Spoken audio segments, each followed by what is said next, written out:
Hi everyone, I'm Jennifer Lucas with the Central Coast Office of the State Council on Developmental Disabilities, and we're happy you could join us today. So as many of you know, this is actually the fourth webinar in our series on special education that we've had this summer. Information is changing all the time due to COVID, so it's impossible to say for sure what the upcoming school year is going to look like for our children. And really not just for our children on this call, but also for the almost 800,000 other children receiving special education services in California. I heard someone say recently in regards to all this uncertainty that the plane is being built as we are flying it, which I think pretty much accurately sums up the situation.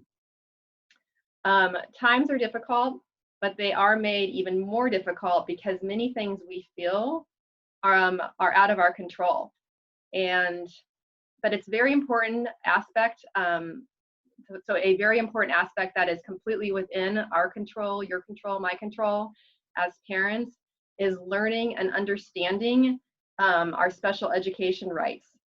So we're better prepared to advocate on behalf of our children, and that advocacy benefit that we're learning extends past this coming school year. Into all the years of their public education. So it's very useful and it's very empowering to know your rights around special education. And remember, special education is an extra layer of protection for your students. So before we get started, I want to make sure you are all aware of a couple things.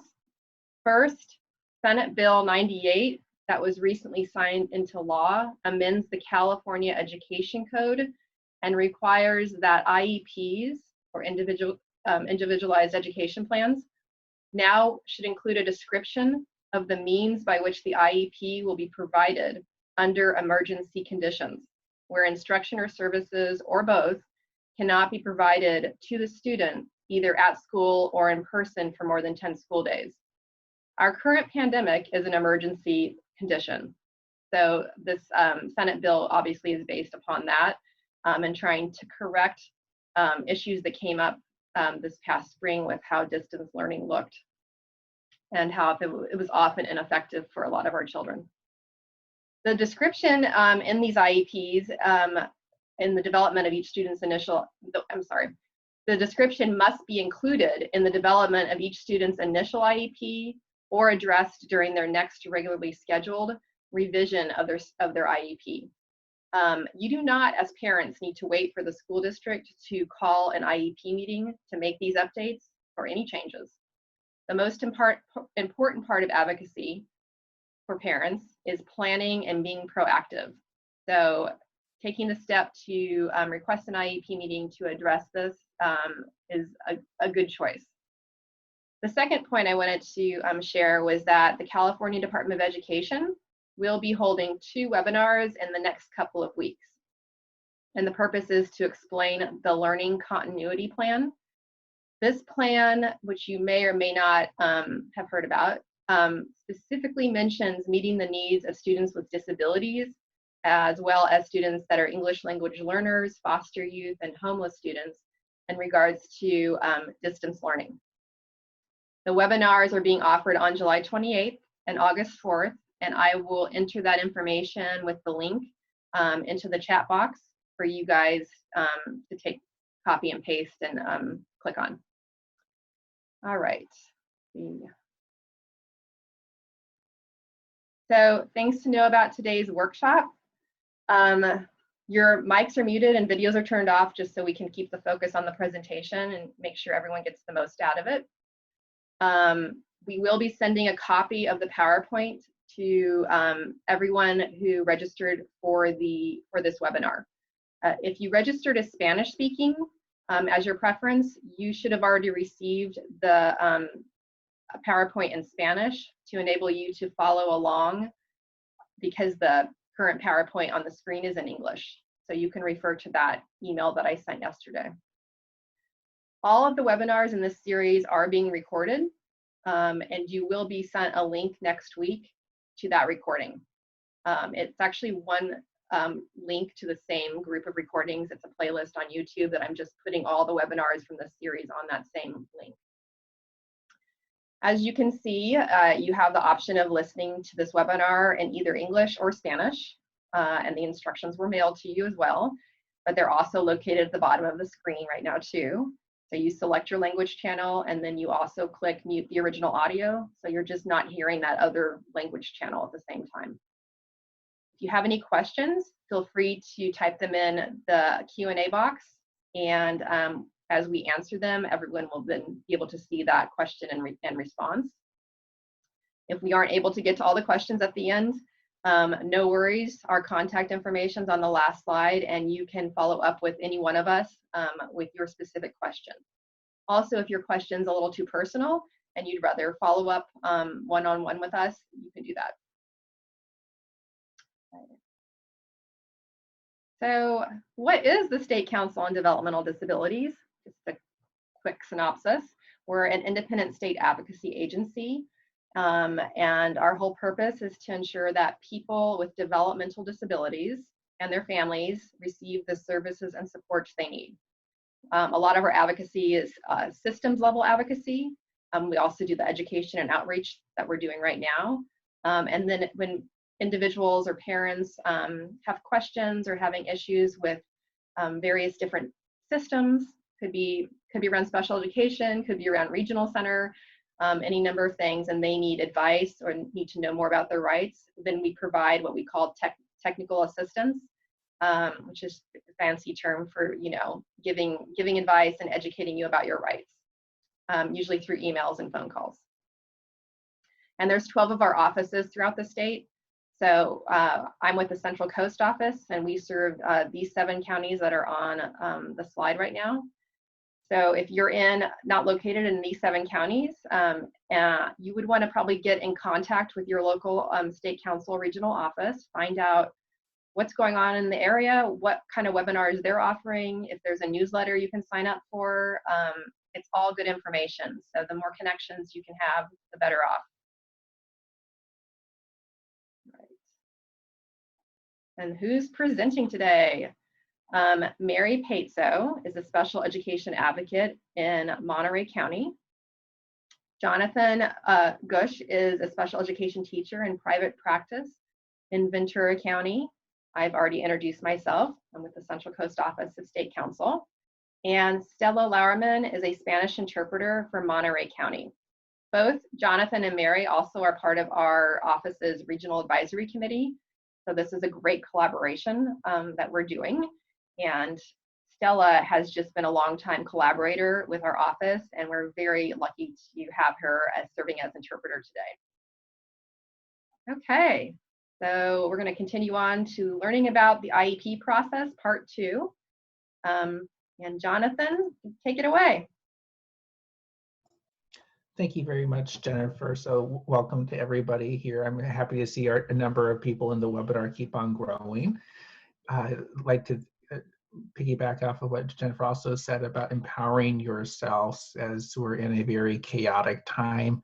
Trying to figure out what we have control over and what we can do is very empowering and makes us all centered and grounded in very crazy times.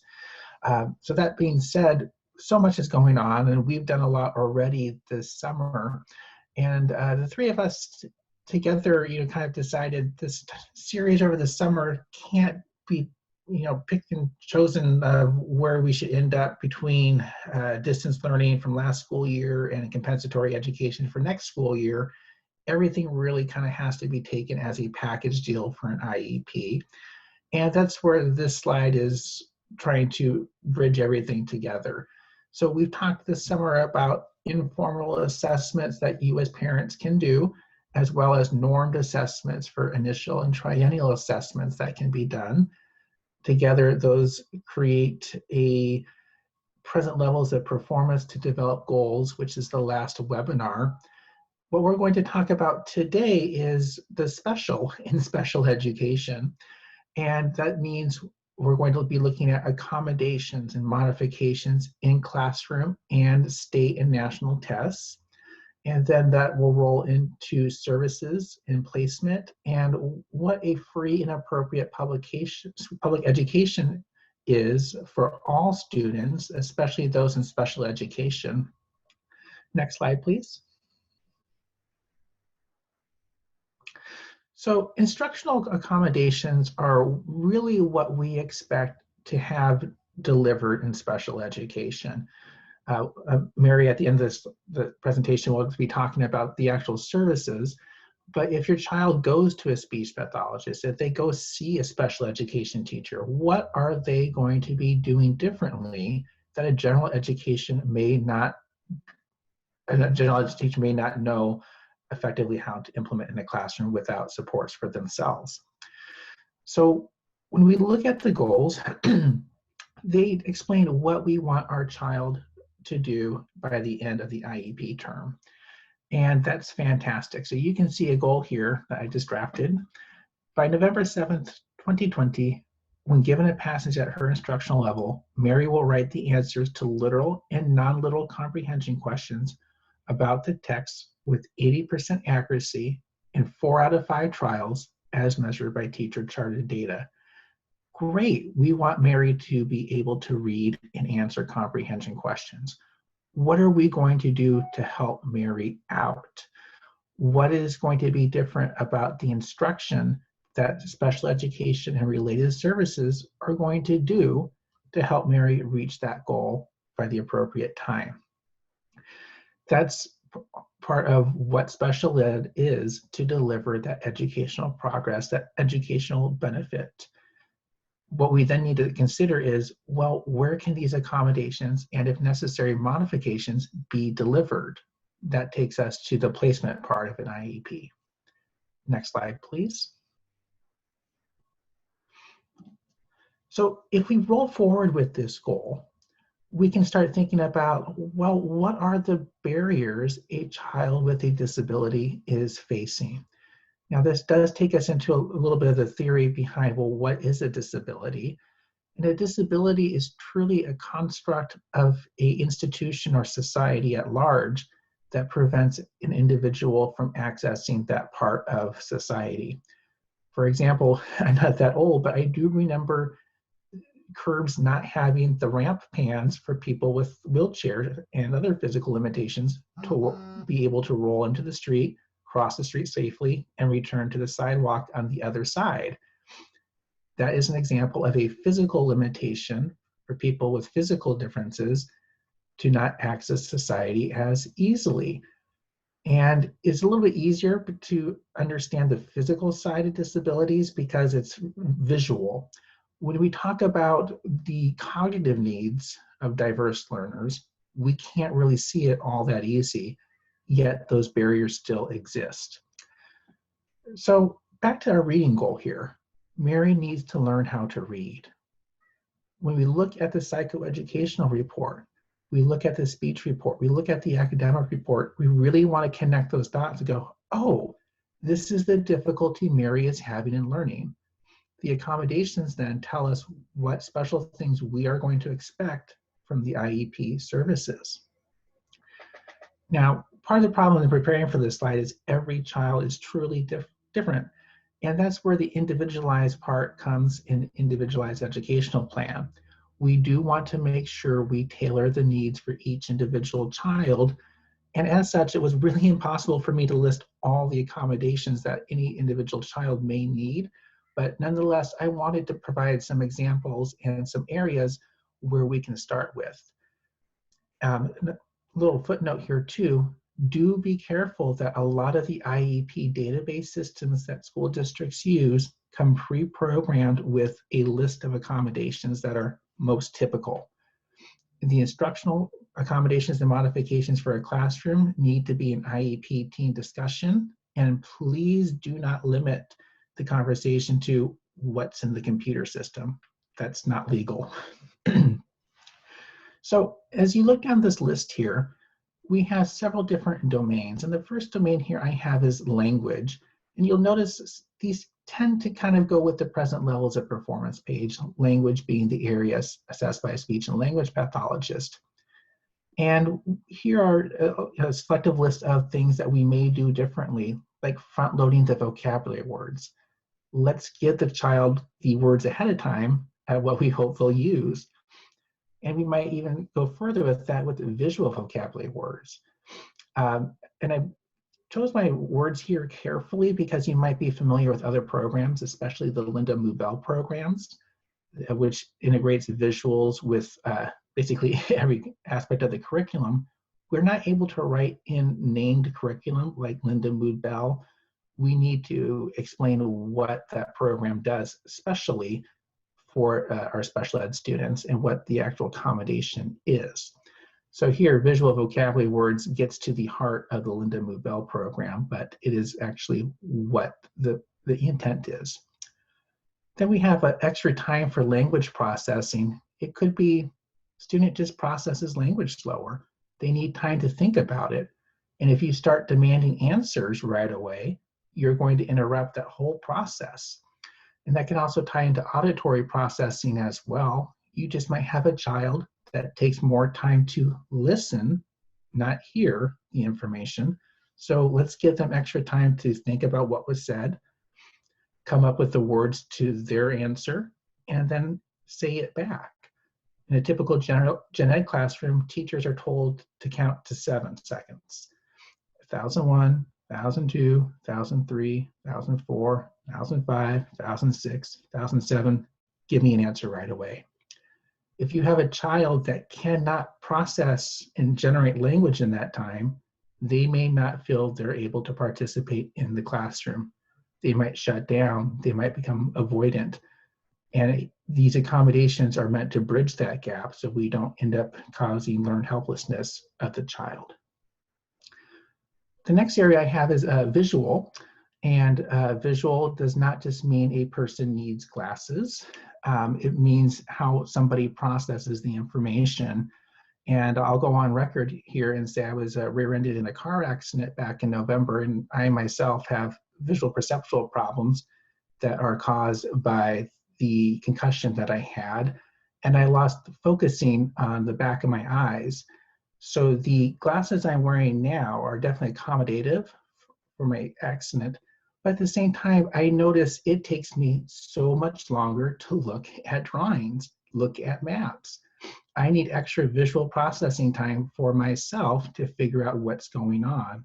My entire life has become a Where's Waldo book, and where I'm slowly and methodically going through what it is I'm looking at to make sure I'm truly comprehending that. Other students may have poor vision acuity, so they may just need a magnification device to make things bigger. It could be that they have a special magnifying glass that they use. It could be a magnifying bookmark. It could be a ruler to help them track the words across the page. All of those would be great accommodations. Up into including a screen reader, if we have somebody that's profoundly visually impaired or even blind, that we would not expect them to be able to see what's on the screen, and something needs to read it to them. Luckily, we have more software to do that. We have a motor skill needs, so it could be a pencil grip. It could be realizing that the time it takes a child to write something is so laborious, we'll have them scribe or dictate into something. And even dictation is random in that we all use it now, right? We all use the Siri to dictate text messages into our phone, and this was actually grounded in our accommodations for special ed. But what's great about it is we have Siri and other digital assistants, which makes these accommodations much more accessible. Down in the next category is self-regulatory. So these are things like breaks, sensory needs, visual schedules. I use something I call task cards with my students. Just a little visual that explains what it is that I expect my students to do, how long it takes, the name of the activity, what supplies they need, and an explicit section for what it is they are going to complete. You know, I need you to write a sentence for the vocabulary words versus I need you to write the definition of the vocabulary words, trying to take away as much confusion as possible. Again, do we need a teacher in a gen ed classroom to give these to every student? Probably not, but gen ed may not be the place to do that. Next, we have the cognitive part of this. So this could be for memory issues. Maybe a child has a more limited working memory and they can't remember everything that was said to them at once. So we could shorten the length of directions, maybe one direction at a time, write the directions down. We could use graphic organizers to talk chapter by chapter, or maybe even paragraph by paragraph of a story, so a child can see the bigger picture rather than forcing them through the entire story and expecting them to remember it. Lastly, we have responding, and this is very important too. How do we expect the student to respond back to us? Do they need extra wait time to think? Do they need a nonverbal choice board? Again, iPads are great for this. They can even type or dictate their answers as appropriate. Maybe there's a PECS, a picture exchange communication system going back and forth, or some other augmentative communication device. There's many out there. And I actually worked with a student once that had a muscular dystrophy issue, and she had an eye gaze computer with a little camera that tracked where her eyes were looking at to control a cursor on her computer. Is really, really cool. All right, next slide, please. So that takes us to instructional modifications. And modifications are necessary when we have a student that has great difficulty in accessing the grade level curriculum and they need something more specialized for them.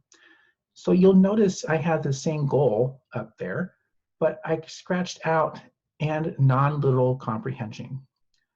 And what that does is it shows we're taking away an expected piece of the curriculum and we're no longer teaching towards the grade level standards.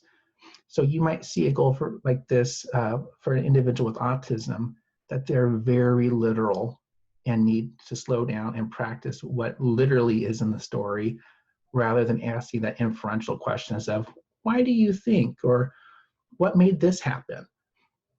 And just focus on part of the standards.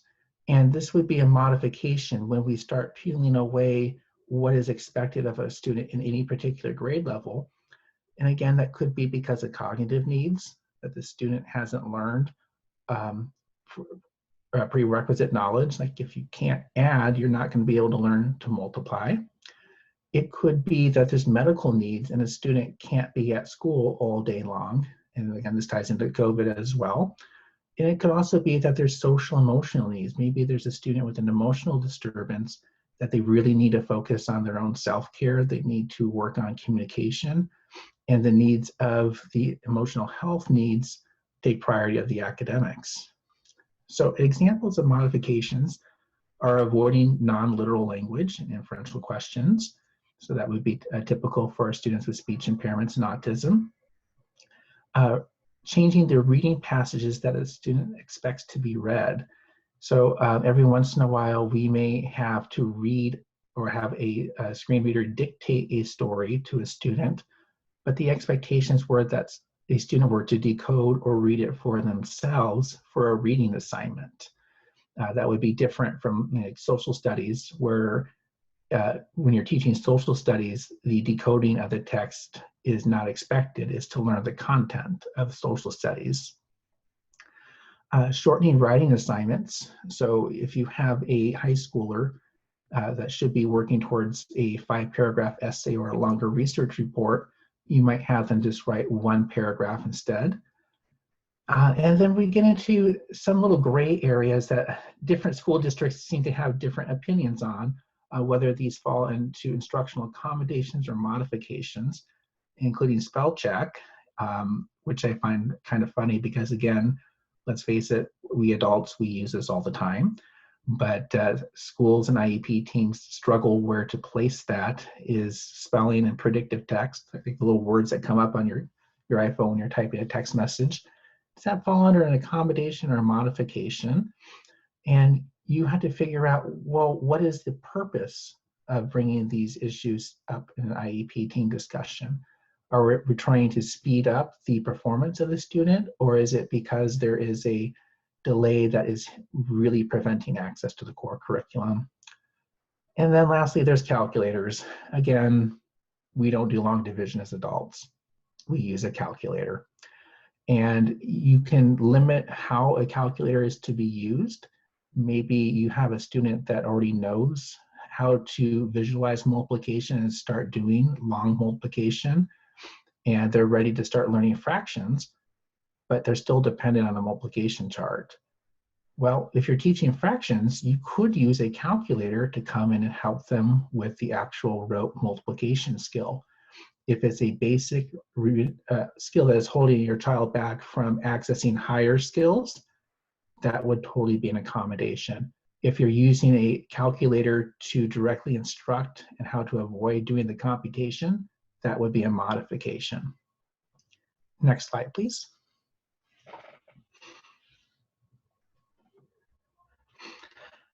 Again, we have behavior come up a lot, and our hope is at some point in the future that we will have a more thorough discussion on behavior and how to support students. Behavior is way more complicated, it's communicative, but nonetheless, I wanted to bring a little bit to the table today so we can have some discussion of accommodations for behavior. We have a goal here. Again, this goal is to start social interactions and maintain it for 3 minutes. Again, how are we going to do something special in special education to help Jonathan here? And you have to really take a step backwards, and you can't expect a student to master a goal without doing something differently. Again, that's accommodations in the IEP. It could be nonverbal prompting, little gesture of, go talk to him, right? It could be a tap on the shoulder. It could be showing the child a time on your wristwatch or a time on the phone to let them know, hey, you only have 1 more minute to keep on talking with this boy. It could be visual cues. It could be holding common phrases like, hello, how are you? What did you have for dinner last night? Just to prompt to build that automaticity. It could be reminders. It could be extra peer modeling with adult practice. It could be social novellas where a staff member or another adult on campus just reads a story to prime a student of, hey, this is how you can interact with somebody else. It could be breaks, and that includes motor and sensory needs as well for a student on a sensory diet. Or it could be more of the mental health aspect of maybe a student just needs time to pause and talk something out with another trusted adult of, hey, I really want to go talk to this person on a recess. What do you think I should do? Again, something different to allow the student to have access to the goal, which is the end in mind. Okay, next slide, please.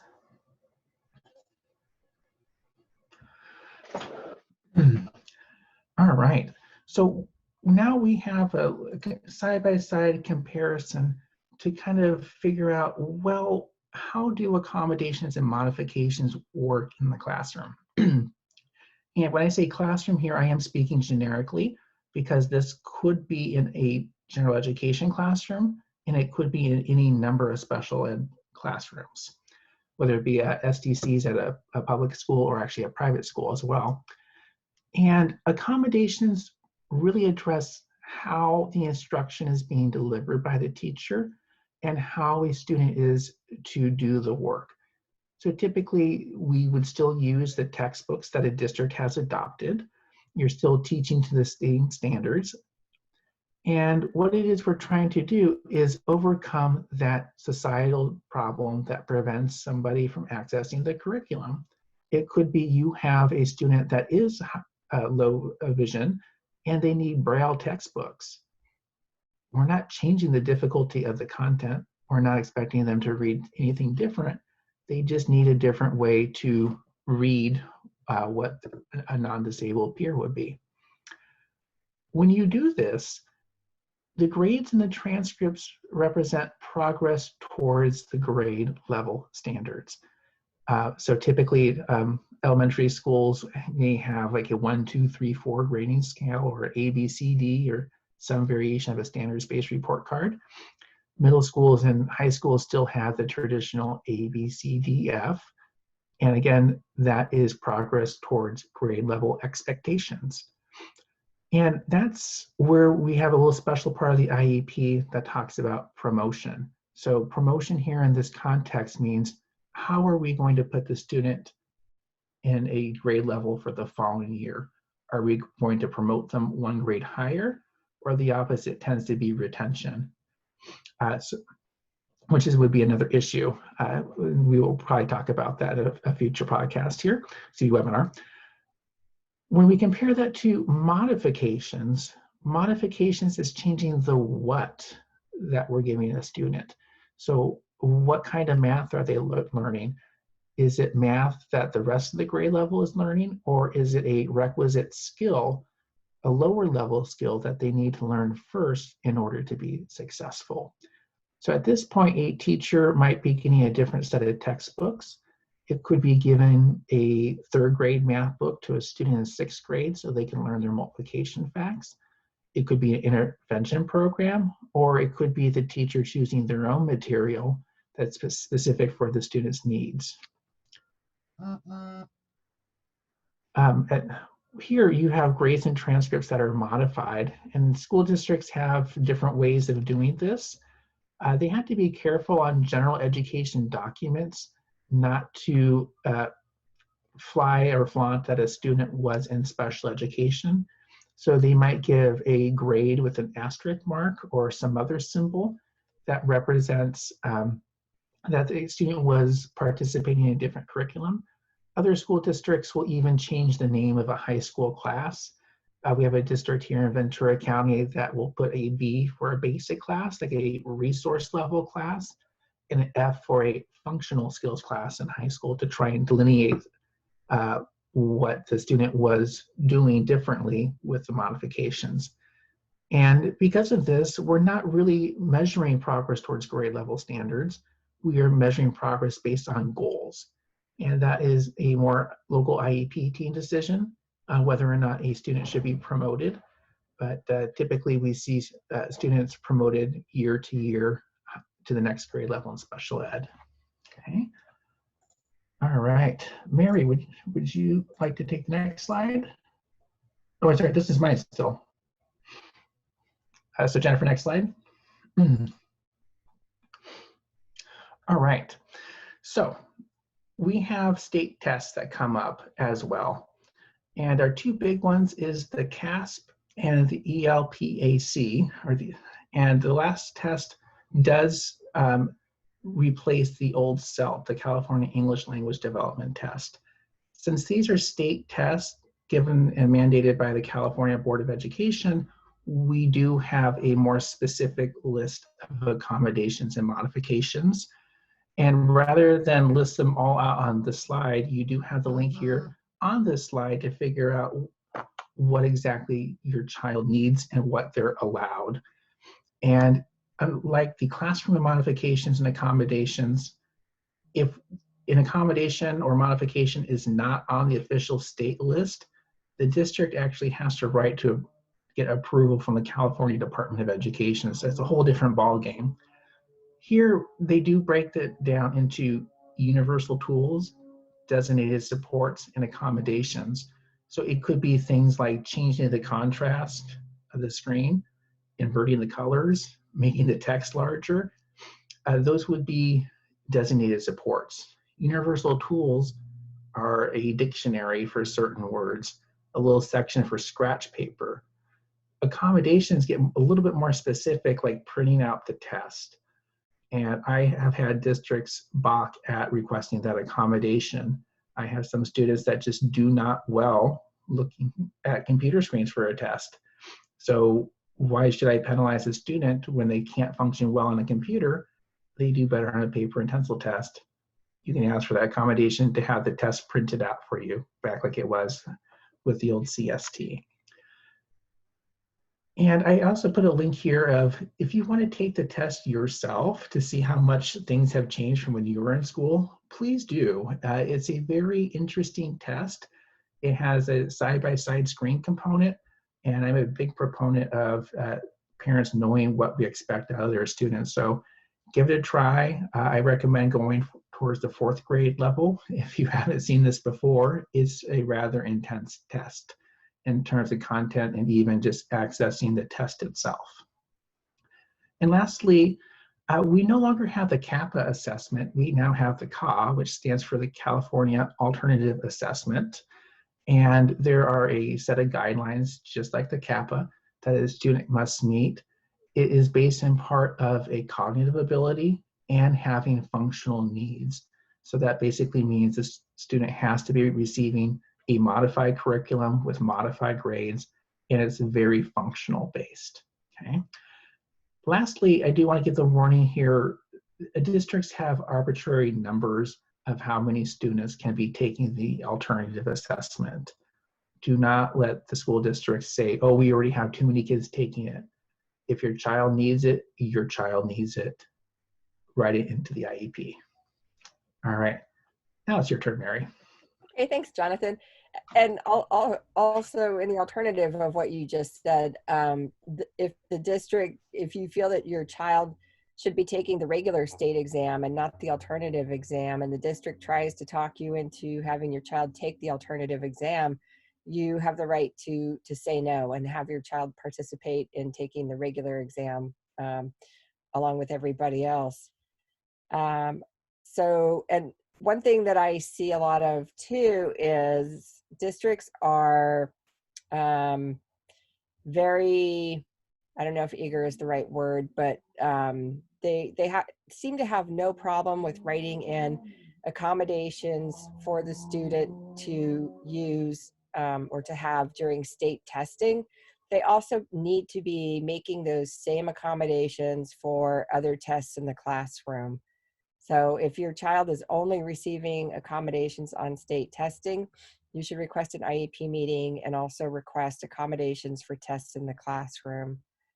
And some testing accommodations and modifications that they can have are, they are allowed accommodations for the SAT and the ACT exam and other college entrance exams. The most common one on that is extra time, and I think the ACT caps the time at 5 hours. So you have a 5-hour cutoff time if you get extra time on that test. I'm not sure what it is for the SAT. You can have extra time on AP exams, or if you need to take these tests in a smaller, quieter setting, that's an accommodation that you can request as well. If you are going to request accommodations for the SAT or the ACT, there's a process to go through to do that, and you need to start that well ahead of your child taking either one of those tests to make sure that you can get the accommodations.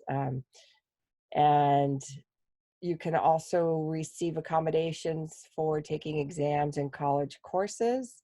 I think the most common is taking tests in a smaller, quieter setting, and also with extra time. I know at our local community college, they have students go to, I think they call it the Access Resource Center now, where they have places in there where students can go, and it's pretty quiet, and sometimes there's only 2 or 3 students in there, but that's very helpful for some students. And examples for extra time, typically it's written into the IEP that it's time and a half or twice the amount of time that's allotted, and the IEP needs to be specific in that, because then when you go to request extra time for the ACT or the SAT, that they'll want to see how much extra time is in the IEP. So it's important that that's documented in there. Tested in alternate setting, like I said, a smaller, quieter area. And students can type answers as opposed to handwriting them. Some other accommodations are text-to-speech for measuring student comprehension and knowledge as opposed to what the student's reading level is. Another accommodation is the opposite of that, speech to text, where the student can verbalize their answer and it's typed out automatically. I think a lot of schools, most schools use the Chromebooks and Google Drive, which has that embedded in it. So it's not difficult to use. It's not difficult to find. And a calculator, again, if you're not measuring whether or not they can add or subtract, but you're looking at do they know these higher level math concepts? And a calculator can help with that as well. Okay, next slide.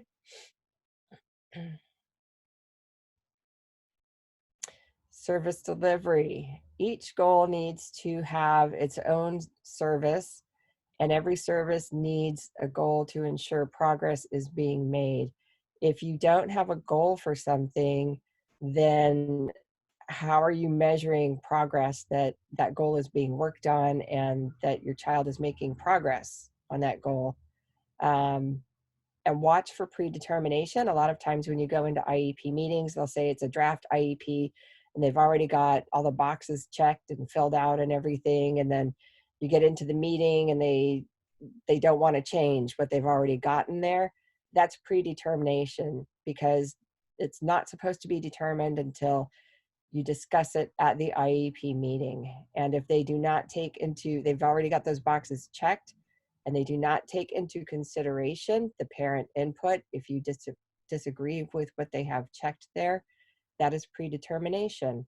And it's fine for them to draft the IEP ahead of time and check those boxes ahead of time, but they also have to understand that that may change during the IEP meeting once that topic is discussed. They need to consider parent input. I see this a lot with ESY services. We get to that part of the IEP meeting and they say, no, he doesn't need it. And, I just say, well, why not? What makes you think that? And then we have a discussion about why they think the student doesn't need ESY. And the parents and I make the argument of why we think he does need it. And we have a full discussion about it before we make that decision. Services must be written with their name, where they will happen, the frequency, duration, and how they will be provided. Will it be group, large group, small group? I mean, if they just put group, what does that mean? Individual, consultation. If it's consultation, who are they consulting with? If it's individual, it should just be the service provider and the student. And they also need to say where the service will happen. Will it be in the service provider's office? Will it be in the classroom? Will it be on the playground? Where is it going to take place? And the frequency, are they going to be working on this once a week, twice a week? For how long? Is it 30 minutes, 60 minutes? And then also, like for example, group speech and language, 30 minutes weekly in the speech room, at the speech room is how it should be stated on the services page. And that is a separate page in the IEP that lays out all the services, and it should have the frequency and duration and where it will happen in there and how it will happen. A lot of times I see that they put on there push in or pull out. Sometimes it says both push in and pull out as necessary or as needed. That is too vague, because if your child has 60 minutes of specialized academic instruction per week and it says push in or pull out, then you don't know where your child is getting that service. It needs to be more specific than that. It could say 30 minutes push in of specialized academic instruction in the classroom, and 30 minutes pull out of specialized academic instruction in the resource room, but it should be stated that way. And each service has a qualification that students must meet, and that's typically via assessment. So if you think your child needs a certain service like speech or OT, then you need to request an assessment in that area and get the data that your child needs that service through that assessment. Okay, next slide. And this is just a list of examples of services. As I mentioned before, there's specialized academic instruction, which could be specialized reading programs if your child isn't reading at grade level.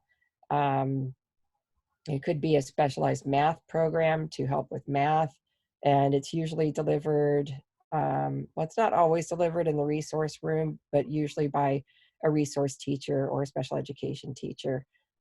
Sometimes they do go into the classroom and work with small groups in a class.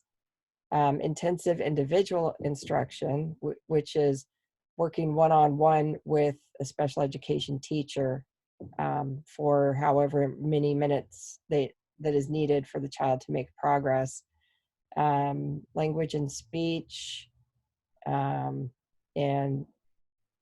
just on down the line, you guys can read that. And then also services can also include note-taking services. If your child can't take notes in class because of his or her disability, they can either assign your child a note taker to come in and take notes for your child. A lot of times what I see happen is the student will get a copy of the teacher's notes or the teacher's presentation, or they'll assign another student that takes good notes. They'll just copy that student's notes, but that's an accommodation as well. Okay, next page or next slide. Examples of services, high school and transition. If your child is 16 or older, he or she should have a transition plan already in place, but realistically, transition needs to start being worked on before age 16. Idealistically, it should be in middle school, but the California Ed Code says age 16, which really, if you think about it, gives you 2 years to get your child ready to graduate from high school, or finish with a certificate of completion and be ready for independent living, employment, and post-secondary education. It's not much time. But you can ask, part of the high school transition plan should include recreation services, including therapeutic recreation, college awareness. If your student wants to go to college, then they should be spending time looking at schools online and in person to figure out what school is a good fit and what their major might want to be. They should take vocational assessments, counseling, guidance, and career assessments to test their aptitude for different careers. And also, if they want to go to vocational school, they should be looking up and getting information about vocational schools and vocational programs. Again, they can do that online or in person. Career awareness, they should be definitely getting information and being exposed to different careers that are out there. Work experience education, they should be going out and looking for maybe a high school internship or even a part-time job in an area that they might be interested in going into, or some kind of mentorship. I know there's a district here in Monterey that has a program called Workability, where they try to find employment opportunities for some of their students to get them some job skills. Job coaching is part of the transition plan. If your child needs coaching on the job to deal with social situations or anything that might come up on the job in order for them to be successful, and they need job coaching, then that should be provided. Mentoring, I already mentioned. Agency linkages, they should be referred to the Department of Rehabilitation to work with trying to find areas of employment that they're interested in, and then job training and hopefully job placement. It's important to get the Department of Rehab involved, especially probably starting the junior year of high school, and definitely absolutely the senior year. Invite them to the IEP meeting, or mention to your child's special ed coordinator that you would like to have the Department of Rehab coordinator come to the meeting. Travel training, which includes mobility training. They should be taught how to navigate in the community, how to get from point A to point B, and any other transition services that they may need to be successful with independent living, employment, and further education. Okay, next slide.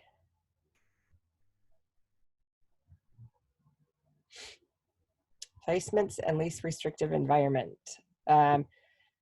Special education is not a place, it's a service, and the services are provided in a continuum of placements. If anybody tells you that because your child has special needs or has a disability, they have to be in a special day class or a special day program or a special ed class, ask them why. Because placing them there just because they have a disability isn't enough of a reason. The IDEA says the student must be placed in his or her least restrictive environment. And the continuum of placements can, and deciding where a student should be placed, includes consulting with teachers, staff, and parents. And a student could be placed in the general ed class with staff pushing into the class, and in other words, going into the classroom to support the student so that he or she can be successful in that setting. And staff can pull out students who are also placed in the general ed setting, as I mentioned before. Pulling out for specialized academic instruction is very common, but the goal is to keep the child in his or her least restrictive environment, whether that's a hybrid of general education courses and special ed classes. Sometimes that works well with students too. Self-contained classroom with mainstreaming. Sometimes we see students who aren't able to be in the general education classroom. They just can't keep up with the workload in there, and it's just not a good fit. And so they're placed in a self-contained classroom with mainstreaming, meaning that they typically go and are with their peers and the general ed students and other students during times in the day, like elective classes, lunchtime, recess time, breaks, and school assemblies, things like that. Things that are less academic and more social. Sometimes students are placed in a self-contained classroom on a special education campus. That's a very restrictive environment, and you want to make sure that that's a good fit before you agree to that. And then sometimes students are placed in a self-contained classroom at a non-public school, which is a school that is, you have to get placed there through your school district. It's not one of your district schools, and that's pretty restrictive. And then home hospital instruction, which is very restrictive because the student doesn't have access to his or her peers during the school day. And then residential placement, sometimes that's out of state, sometimes it's in state. That's extremely restrictive, and probably the most restrictive, because the student is out of their community and has no access to their peers.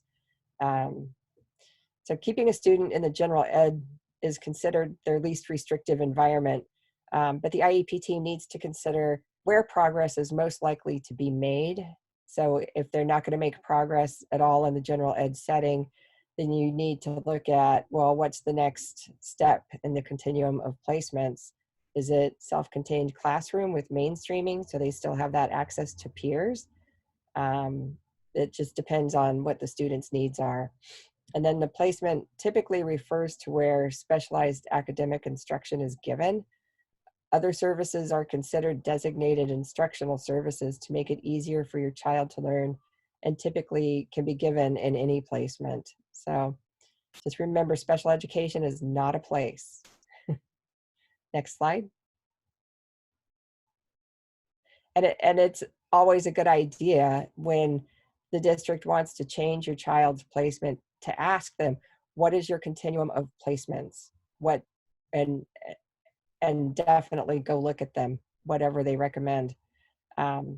Special factors, the IEP team must acknowledge if any of the following are an issue for your child. Does your child have behavioral needs that interferes with the learning, with their learning or the learning of others?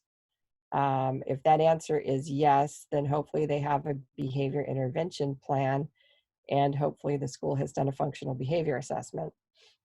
Is your child an English language learner? Because if your child is, then it may not be that your child has a disability. It may be that your child is an English language learner, and that's why he or she is not doing as well academically, because they need more English language instruction.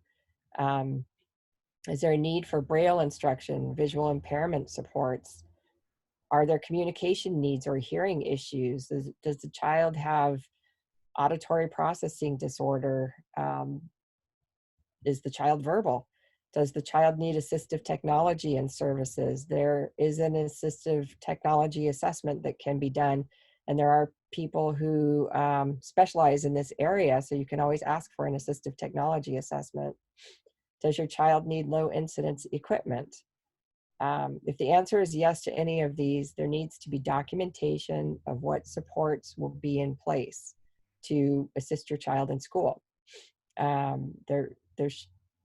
This could be additional goals. It could be extra specialized academic instruction in the English language. It could be consultation with SELPA staff. It could be healthcare plans or behavior intervention plans. But they need to try all of these before just jumping to changing your child's placement. Okay, next slide.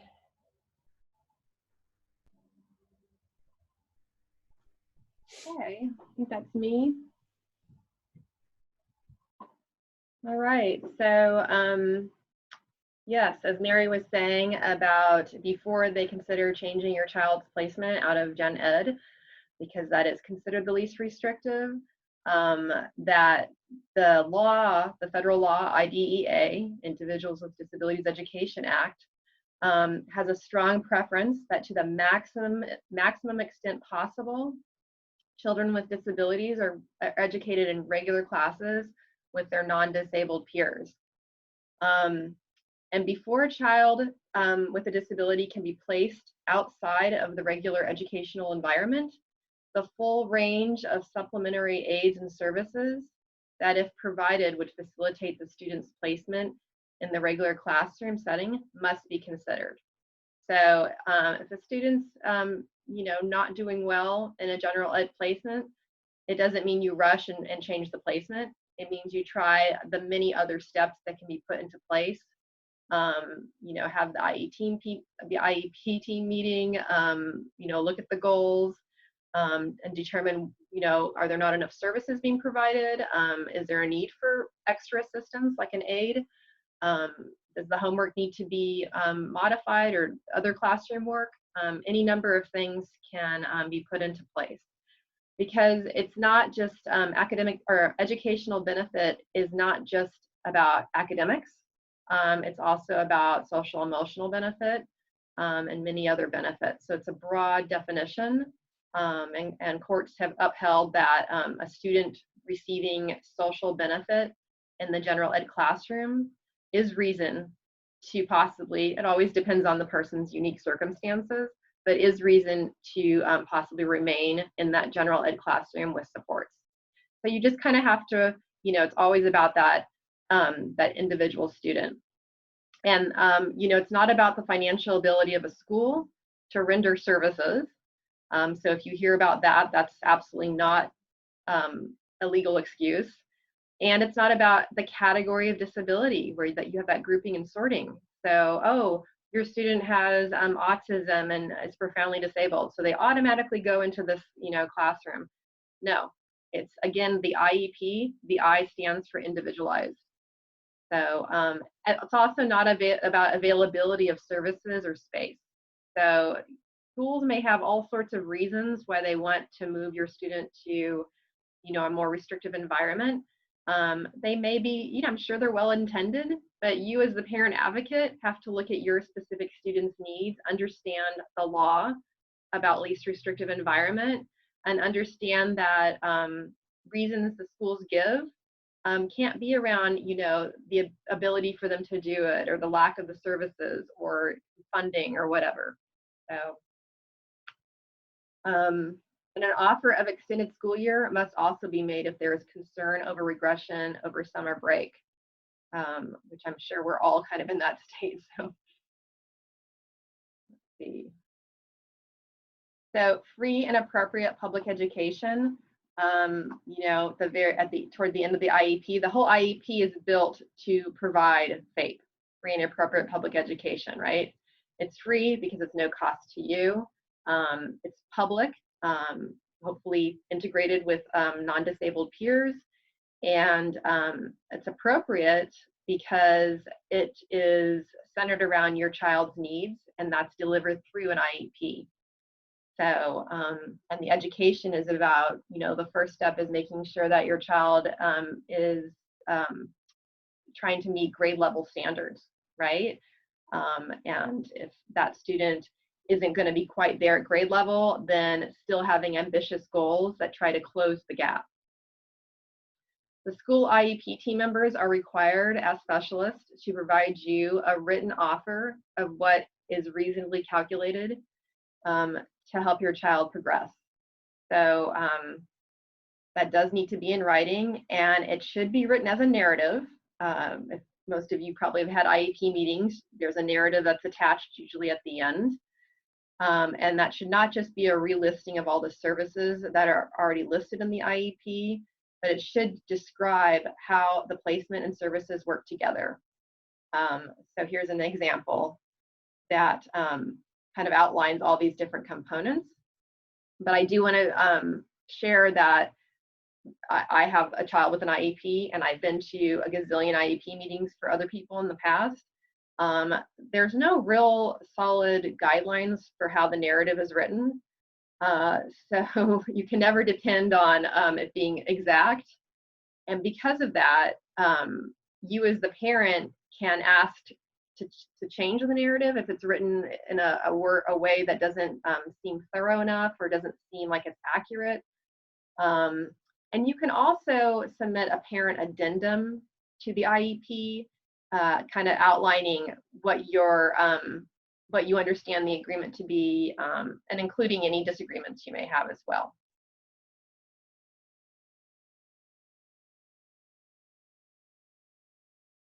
So the overall theme of the IEP, right, is that all team members must sign attendance.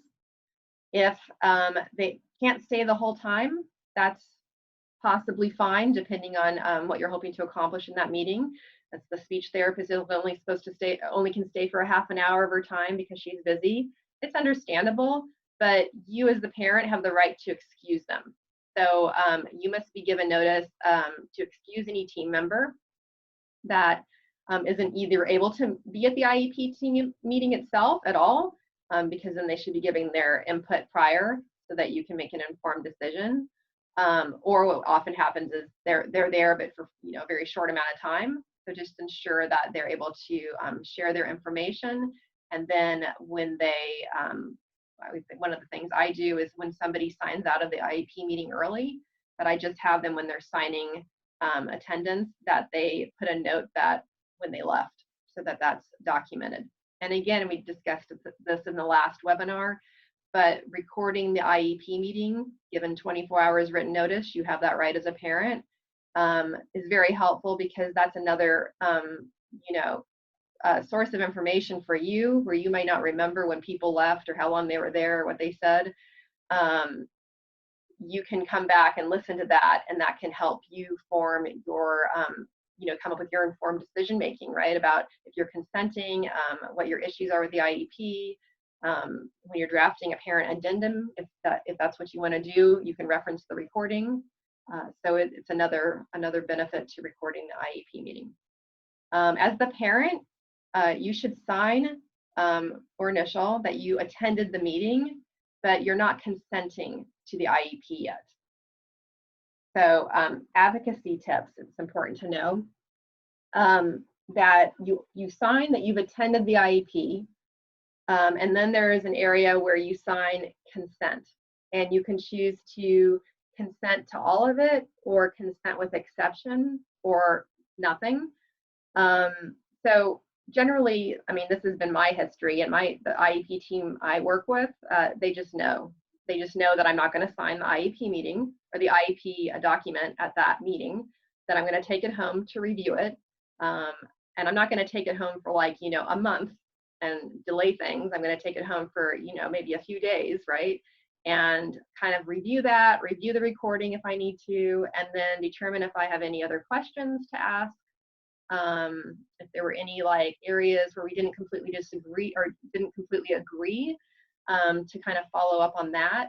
And then sometimes I'll email back the changes that I want made or the changes that need to be tweaked or whatever. And most of the time, the IEP team is fine with that, and they just do it and then send me a new draft. And then I go ahead and consent.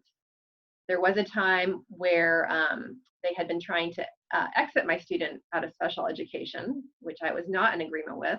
And luckily, next week's webinar focuses all about, how you can address the disagreements that come up with the school district and know your rights around that.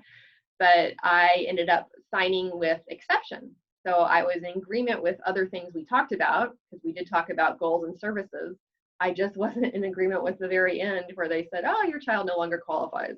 So there's a lot of issues around that particular IEP. But in that case, again, I took it home and then I returned it and assigned with exception, and then outlined my concerns in a parent addendum, which you see on bullet point number 4. It says you may consent with exception. So this allows services to get activated or put into place right away, while you resolve the things that you did not agree on in the IEP meeting. And it is a good idea to submit a parent attachment or addendum stating your reasons why you didn't agree to those certain services or certain changes that the district team was wanting to make. And then, like I said, after reviewing the IEP at home, small changes can be made, maybe just through email or whatnot. And then bigger issues, you want to politely document this because you want to be a collaborative team member. You don't want to be, argumentative or rude or fly off the handle about things. And then request another IEP meeting to finish addressing that unresolved area of concern. And then, of course, give your notice that you're going to record that meeting too. So I feel like another benefit of recording meetings is people are on better behavior, which makes it more collaborative as well. So that can be very helpful. Okay. And another, before I move on, just a quick thing about least restrictive environment and inclusion. So even if a student's placed in a special day class, which is generally more restrictive, there's still opportunities throughout the day to have inclusion, right? It could be a less academic class that they are mainstreamed for. It could be that, they're focusing on the extracurricular activity, lunch, recess, those type of things. But overall, the benefits are huge to students, both with disabilities and without disabilities. The students with disabilities who are included and have more access and more interaction with their non-disabled peers generally have friendships that get developed. Their language development is generally better. They have increased achievement of their IEP goals, which is huge. The non-disabled peer role models can be helpful for those academic and social and behavioral skills that they're also trying to learn. And for, like I said, for any student, just being around other students. So if you're, you know, a neurotypical student and you're around disabled students with disabilities, that you benefit as well, right? So it allows increased appreciation and acceptance of individual differences. It increases understanding of diversity, and it helps prepare all students for adult life in an inclusive society.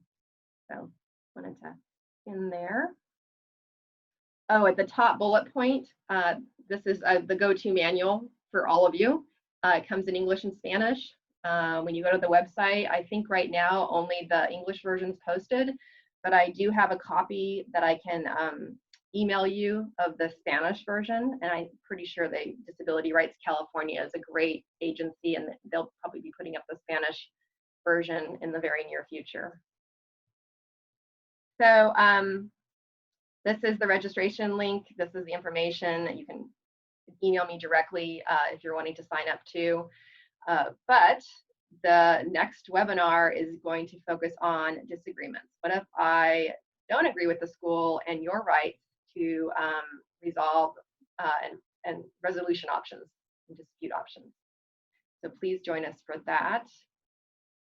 And then the poll and the questions, I'm going to launch a quick poll, and then I'm going to mute myself, and Mary and Jonathan are going to field some of the questions that came in. I know a number have come in during this webinar, which I think we answered, and then we had several come in before the webinar. So Jonathan and Mary are going to share those as well and answer them so that you can benefit from that too. So the poll is just a 5-question poll. It'll pop up on your screen. You click yes or no for most of them, and then it goes away. So thank you. Thank you, Jennifer. So we're getting many questions about accommodations and modifications for the future distance learning in the school year. And truly, it depends on really what your child's needs are. As I'm supporting students that I work with, I see 2 major issues coming up again and again. One is the social and emotional needs of the child. There's, as we mentioned before, there is just so much to process. So what does that mean that there's more for everybody to process? Well, it means you need time for that. So that could be an extra time accommodation. You know, maybe we just need time to sit and journal, and we need to make sure that's a priority in your student's day. That could be an extra time accommodation. It could be a language processing accommodation. The other side of that too is, well, does your child need social emotional services to go along with that to help them process things out? That could be a request for a social emotional assessment. It could just be the school psychologist checks in as needed, or it could be something scheduled as a service. There could also be maybe a picture chart, you know, for the augmentative communication, a little chart that shows how are you feeling today. It could be just the words themselves, or if you have a student that's more nonverbal or needs pictorial support, it could have like little emoji faces, so your child can easily communicate how they are feeling. The other thing I see again and again is the executive functioning skills support. So everybody's struggling with motivation right now. We don't have an end date in sight for COVID, which is causing anxiety. But on top of that, students are getting work. I see a couple of different strategies that school districts are using. One is, as we mentioned earlier, the Google Classroom environment, where teachers can keep on posting new assignments. Other times they're using a all-in-one learning platform like Edgenuity, where it's a prepackaged textbook in a box. So it's like worksheets that are just on a computer. And the 2 issues I see that come with this are, number one, there's just too much work, or it's not at the student's ability level. So that can be a conversation of, well, does your child need different curriculum? Is what was given on the computer not matching with what was given in the classroom? I do see a lot of the Common Core mathematics in high school, especially the integrated math series. Nothing is matching up for what the district adopted textbook was to the online learning platform, nothing makes sense for these kids. The other thing, especially with the kids with autism, they are struggling with the quantity of work. They see all the to-do lists piling up online, and just like everybody else, they shut down.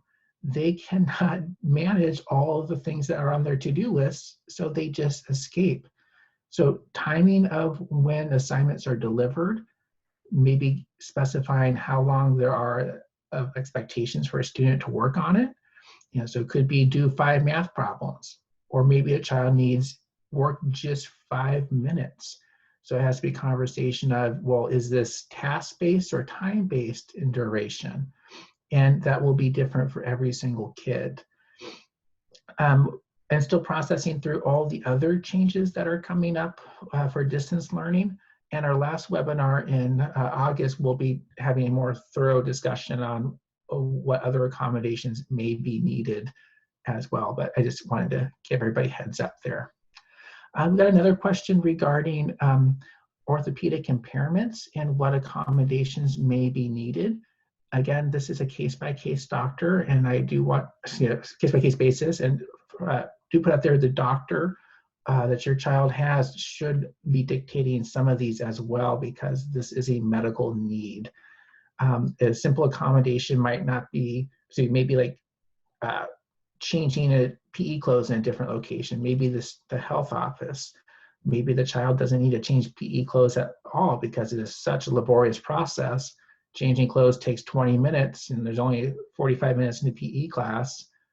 You wouldn't waste time doing that.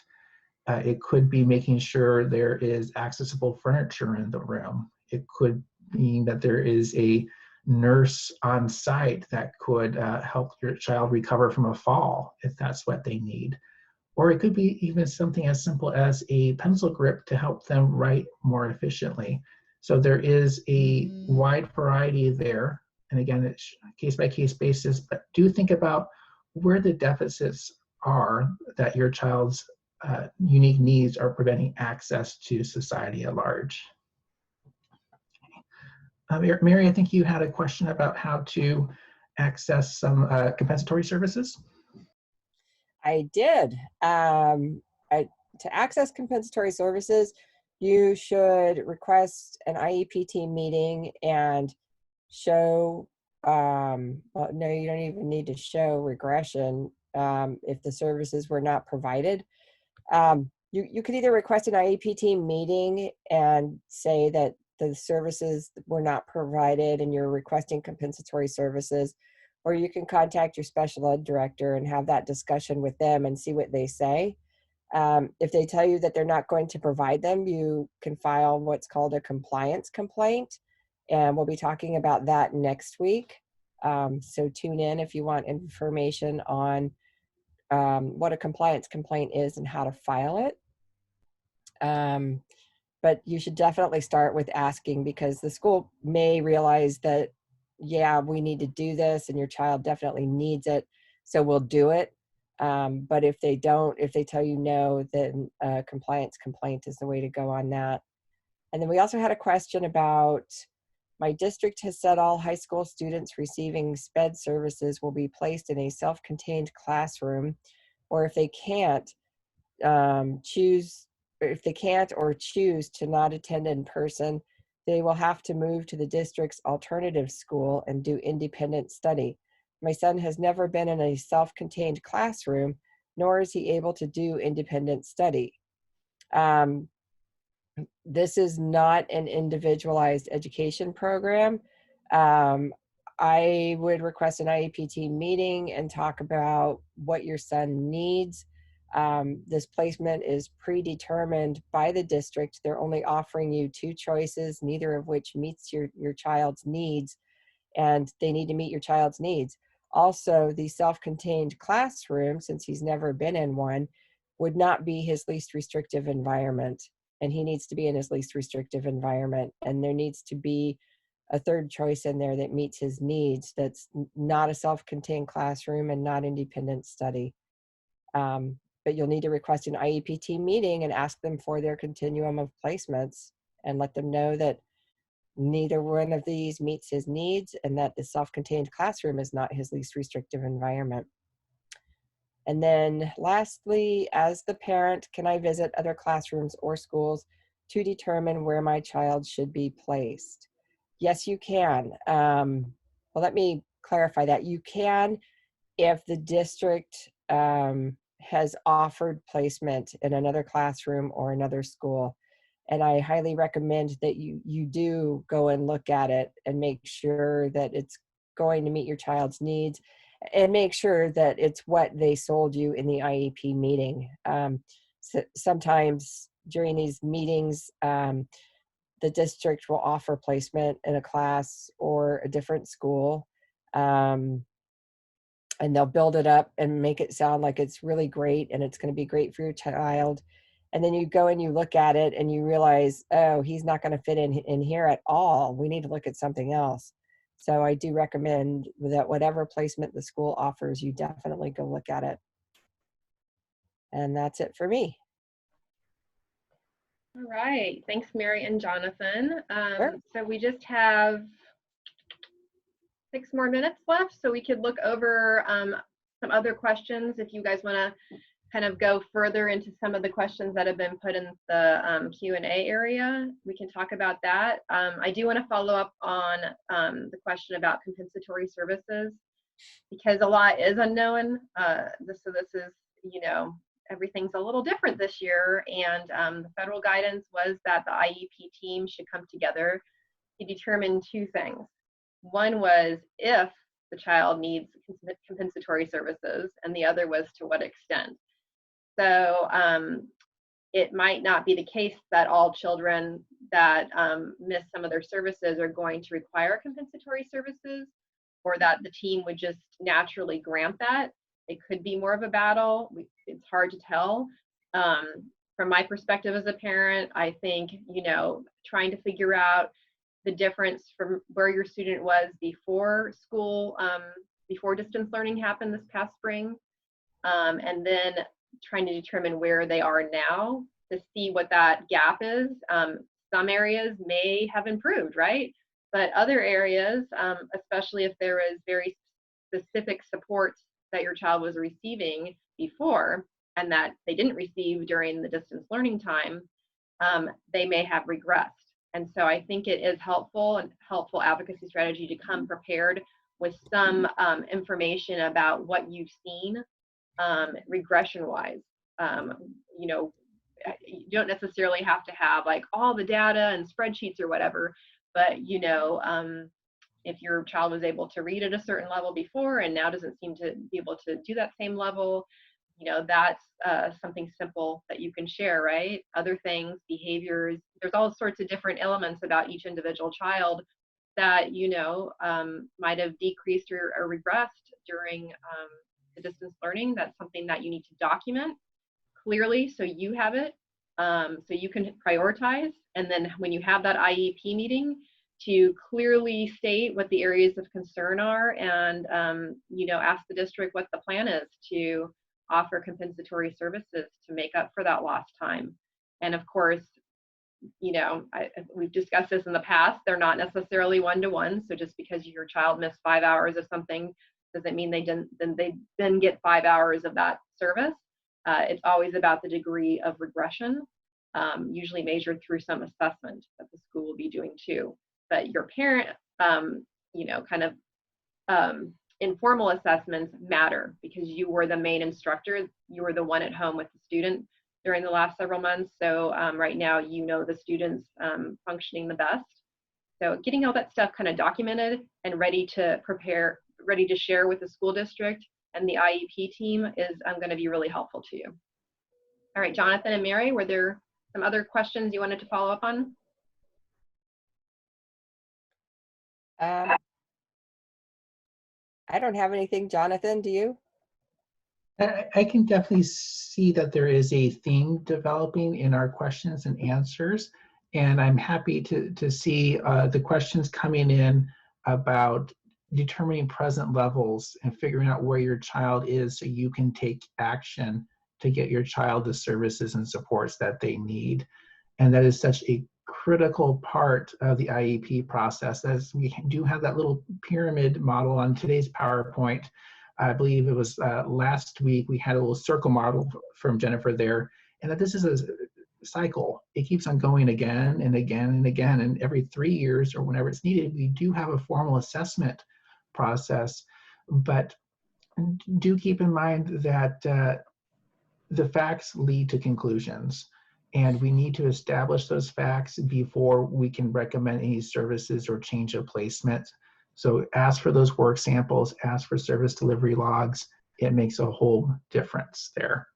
I'm also seeing a couple of questions coming in about how to go to school visits. You have a right as a member of the public to check in to see what your school districts are doing. We're taxpayers. As long as you don't disturb the learning and disturb student privacy. So schools do have to follow FERPA, which is the school version of HIPAA, to maintain student privacy. So you can't go in and take a whole bunch of pictures, ask students, hey, what are you doing? You can just passively observe what's going on. Typically, an administrator will follow you to make sure you're adhering to the guidelines and just chaperoning you around his or her campus. Another question came in about basically a staffing issue and bullying issues. Work this out with the school administration. Are there administrative special ed processes that you can access? Yes, you can file due process. If a school district is not doing anything to manage bullying and other social emotional issues on campus, the district has to make their campus accessible, including a bully-free zone that may hinder a student from accessing what they're entitled to. Take it up with the principals, take it up with the administrators. You have to start that documentation early. Try to be a team player. I know it's hard when we're dealing with somebody or a staff member or another student harassing our student and making them feel that they're not welcome on campus, and other potential mental health needs there. Do start dialoguing right away. Do document whatever your child comes home and says to you. Get higher up people involved, because it is ultimately going to affect your child's ability to access their services. And I just want to tag on to what Jonathan's saying about the bullying. Every school district is required to have a policy in place to address bullying, including the complaint process. So when the parent is being made aware of the bullying from their child's, change of behaviors or what they've shared or whatnot, then it's important to document that. And if you're seeing it repeated, obviously, you're going to want to file the complaint because you want to have it addressed. You want to have it go through that whole process. If it doesn't get addressed at the school level, you can appeal to Department of Education as well. The benefit of having a child with an IEP is that the IEP offers an extra layer of protection, because usually if your child's being bullied, they're going to be impacted. Their ability to access their education is impacted, which would then can possibly be a denial of free and appropriate public education. So it's that whole cycle, right? And also, if your child just doesn't have an IEP, but even has a 504, so their disability is identified and out there, the school district's aware of it, they're protected under civil rights law too. Anti-discrimination law as well, if they're being made fun of about their disability. So yeah, the critical part is trying to be as objective as possible, which is very challenging when your child is being hurt, and documenting what's happening, and then following that up with the school district and higher up if you need to. Right. Just to piggyback on that, Jennifer, bullying creates anxiety in students, and anxiety affects the ability to use your executive functioning skills. So it does affect students in the classroom. And also a good way to document the bullying as well is through emails to the teacher, emails to the principal, and save those emails and the responses. Okay, well, it's 2:34, so I think we're going to wrap things up. Thanks to everyone who completed the poll. Thanks for joining us. If you have any other questions, feel free to email me directly on the email address there. And we hope to see you at next week's webinar about due process, and complaints. Thank you.